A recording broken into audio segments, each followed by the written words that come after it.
In this week's gospel, we see a day in the life of Jesus Christ. Now, of course, Jesus' life may be very different from ours, but we can still learn a lot about what we need to do day in and day out. Hi, Father Ian Van Heusen here. So there's 4 things that we learn from today's passage from Mark's Gospel. Jesus teaches us about having a good daily routine. 1, the importance of community. 2, service or other-centered. 3, reaching out to the margins of society. And 4, solitude. So a little bit about this chapter. It's Mark chapter 1, and we've been actually hearing about it from the past few weeks. I didn't kind of get into this, but what it kind of is a typical day in the life of Jesus. Now, it is kind of funny. Me and Tim, we were brainstorming, we were laughing about it. We were doing a Facebook Live video, kind of brainstorming.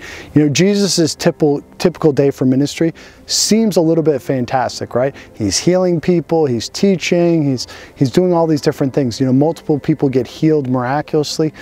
But if we of course, that's all true. We know that comes with being around Jesus. He's kind of powerful, that kind of thing.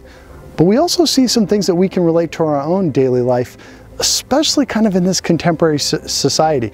You know, it's fascinating. I think we're in a transition in human civilization where there's a lot of experimentation. There's a lot of different things going on. So the first one, community, it seems so obvious in the context of the Bible. Jesus is around people. He goes to Peter, his disciples' house. He's interacting with their family. He's involved with his disciples. This, sometimes I think one of the dangers can be, I work with college students at ECU Newman.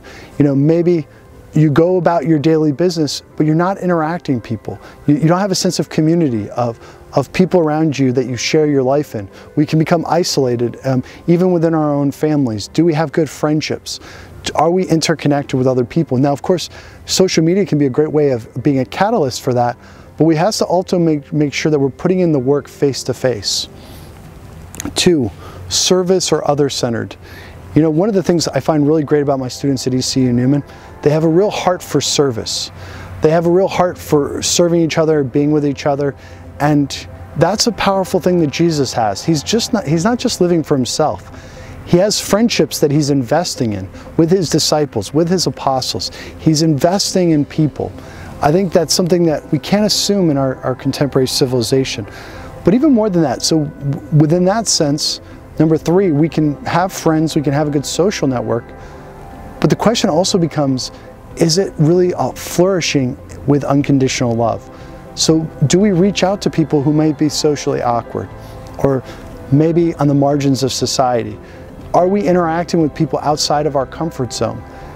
That's an important quality that Pope Francis gets at a lot, is reaching out to the margins. We can't just stay in our own comfort zones. We have to be willing to extend those relationships a little bit further. And it doesn't have to be awkward or dramatic. It doesn't mean like every day we have to meet somebody new, or every day we have to spend so many hours in service to the poor. Now, if you're called to do that, awesome. But just all of us in little ways, having that mind and that preferential option for the poor, which is a phrase the church gives us. And then finally, solitude.